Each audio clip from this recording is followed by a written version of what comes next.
Welcome to Above Par. I'm your host, Kathy Hartwood. I show you how to take more of your talent to the golf course without practicing harder, taking more lessons, or buying new equipment. I show you how to end the frustration of underperforming so you can start playing to your potential. This is where you are going to learn how to think above par so you can play below par. Let's get to it. Hello, my golf friend. Welcome back to Think Above Par. Super happy that you are here and listening. One of these times I am going to change the intro. I have people who talk to me all the time like, hello, my golf friend. I try to change it. I can't. I don't know. It just doesn't come across very naturally. I can say this in my sleep. So anyway, hello, my girlfriend. I'm super glad that you're here. One of these days, you're going to listen to this podcast and I'm going to start with something different. And you're like, wait a minute, who's filling in? But I will try. I'll see if I can come up with some. But anyway, I am glad that you're here and listening and enjoying your golf. And what I want to talk to you today about is gamesmanship. Playing games on the golf course, not playing games as in competitive games, but gamesmanship, where you're trying to get into somebody else's head to mess them up. Right? And it happens. And I'm sure you have experienced it, or you might do it. Right. And I just want to talk about it from maybe a little bit of a different perspective, my angle. This is my opinion. You get to do whatever the heck you want, but I want to just talk to you a little bit about it. Now, I have been the subject of a lot of gamesmanship in my golf days playing. I've witnessed a lot of it. And the biggest source of that actually was from my dad and my brother and my husband. But I played more golf with my dad and my brother before I got married. And we played a lot of golf together in little competitions. And my dad and my brother would love to get in my head. They would love to get a reaction out of me. They would love to say things to me to see if they could kind of mess me up. I think they tried to tick me off. I have learned over the years that I'm very entertaining when I'm mad because I don't do mad very well, but they would get the biggest kick out of it on me reacting, right? And when I was younger, I reacted a lot. And so when I did that, I didn't play very good golf. And then if I didn't have a very good shot after they tried to get in my head, then I'd get even more mad and they were more entertained. So it became a source of great pleasure for them, but not so much for me, right? I was irritated that they were trying to do that. Now, when would they do that? If I got ahead, if I started playing a little bit better, if I was winning, they would start making comments that would affect me. Okay, what would they be? What would those be? Well, some of the times it would be talking about my swing. If they knew I was working on something in my swing or something that I was sensitive to. So I usually, and most of us do this, we have the same little moves in our swing that we've done since we were younger. It could be, I have a tendency to straighten my right leg and I might be working on that. I could sway a little bit in my swing. So they might comment on that. They might say something about maybe my change of direction. So they could say, oh, pretty good considering how much your leg's straightened. Right? I'm like, seriously? Right? I have this big reaction and these big eyeballs, right? And then they'd giggle. And then I'd start thinking about my swing. Not nice, right? Very not nice because it's very hard to play well when you're thinking about mechanics. But they knew I would start thinking about it. And so that would be funny if they got behind. Or they might mention something about women and tees, and you have such an advantage because you're playing these tees versus the tees that we're playing, and that would irritate me.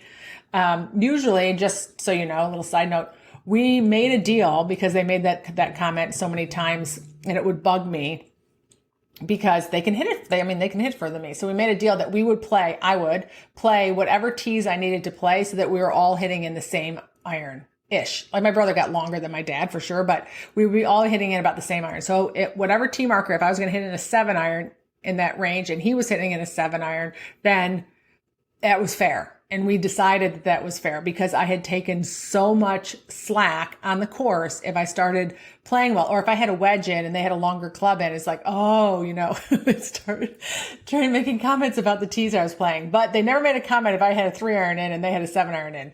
But either way, gamesmanship. I've been exposed to a lot of it. And then when I play in tournaments, I witnessed a lot of it.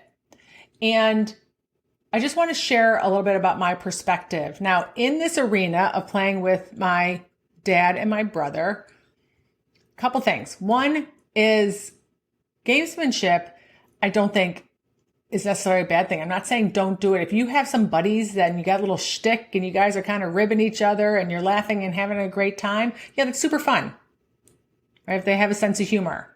But it's different if you're doing and playing games, trying to disrupt somebody, trying to get in their head, trying to make them fail or mess up so that you can win.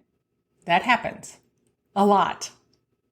Right? In your world, it might be someone rattling their change in their pocket. It might be them standing in your line. It might be them talking in your swing, opening up even, a bag of chips while you're swinging. Now, some of that could be accidental, but some of it could be purposeful. It could be saying words like, I hit it out of bounds here yesterday before you tee off. Could be accidental, could be ignorant, or it could be gamesmanship. One of the things that I say and I share with my clients, and I'm going to share it with you, is that the less things affect you emotionally on the golf course, then the less ammunition you are giving to your opponent. Okay, so if you expose your cards on things that bug you, you are giving ammunition to a person who wants to play games with you, who knows your triggers, so to speak. My dad and my brother and my husband knew my triggers. They knew the things that would bug me. And they would poke and push my buttons all the time for their own entertainment. And the way that they stopped doing that was when I stopped reacting. Now, this is also true in life. When you react to people and then they keep pushing that button, right? Sometimes they're getting pleasure out of seeing you react. So if you don't react, they'll quit pushing the button. Right? So the minute I stopped reacting and my head exploding when they would say it, they stopped doing it because it wasn't entertaining to them anymore. Don't expose your cards. Don't expose the things that really bug you. For someone who's ready to play some games with you and you are revealing to them the things that bother you, they will start pushing those buttons. They will take advantage of it. Right? And if you're in the middle of someone and you know that they're actually playing games with you, you get to draw a line. You get to draw a boundary. Call them out. I did that not too long ago when we were playing in a member guest and a guy was playing games with me. And I called him out. I said, are you playing games? Well, he had just mentioned the word gamesmanship before. I said, wait a minute. Are you playing gamesmanship with me? Basically what he said is he made a birdie putt. The team made a birdie putt. He goes, oh, now we have to stand here and watch you make a 5-footer before anybody putted. It was like 5 or 6 feet, maybe even longer. And I stood over the putt and he was kind of standing behind me and I called him out. I said, are you playing games with me? Are you trying to play head games with me right now? I said, one, you need to move. And I called him out, right? So that was the last time he did it. Right? But I've been around. I know exactly what he's doing. I've had my dad and my brother say things like that to me all the time, but it ticked me off. Actually, it's probably why it ticked me off. I had deja vu from playing so much golf with the guys in my family. But anyway, you get to draw a line and sit there and go, dude, that's not fair. That's not right. Don't stand there. Don't rattle your change in your pocket. Keep the wrapper quiet. You don't need to tell me where there's trouble on this hole, right? You can set boundaries. Now, if you are the person who is playing games, if that is your choice and you know who you are and you might play games, I want you to get really clear on why you're doing it. So whenever, anytime someone does something, when I notice they're doing the thing, like the guy that I just talked about a second ago, he was doing that because he wanted to win, because trust me, he did not want to have 2 girls beat him, 2 women. Right? Beat him and his partner. So he was really trying to save himself from having a feeling of maybe shame or embarrassment. I get it. I knew exactly what he was doing. But for you, I want you to ask yourself, why am I doing that? Why do I want to play games? Why do I want to affect this person negatively? How badly do I need to win that I need to Tanya Harding these people in my group? Now, you're not literally taking a golf club to their legs or their knees, but basically that's what we're trying to do. We're trying to take out the competition. Personally, I think I would rather win without having to make someone play worse so that I get to win and feel better. I haven't helped myself. I want someone else to push me to become a better player mentally and physically. So I would encourage you to look at, why do I need to do that? What am I trying to prevent feeling? Or what do I want to feel so badly, right, that I want to Tanya them some way, somehow?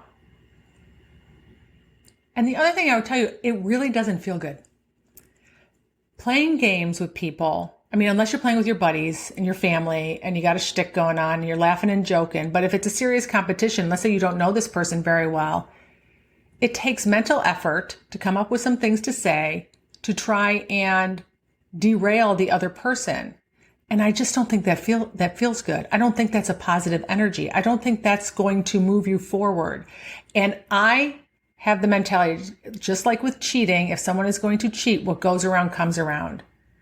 So I'm not going to play games with somebody else and feel crappy and try and get myself back to a place of being calm, certain, and confident and present and focused on what I'm doing, because that's going to come back and bite me in the butt. That's the way I look at it. You get to do whatever you want. But either way, if you're the person playing games or if you're having games played upon you, figure out why you're doing it. How do you want to feel? What are you trying to avoid feeling? And does it feel good to do it? And if it's happening to you, don't expose your cards. Don't let people know what bugs you. And then set boundaries if it's happening. You have every right to do that. All right, my friends, have fun. Have a beautiful week. And if you want to reach out with me, stay connected, go to kathyhartwood.com/join. All right, I'll talk to you next Wednesday. Bye.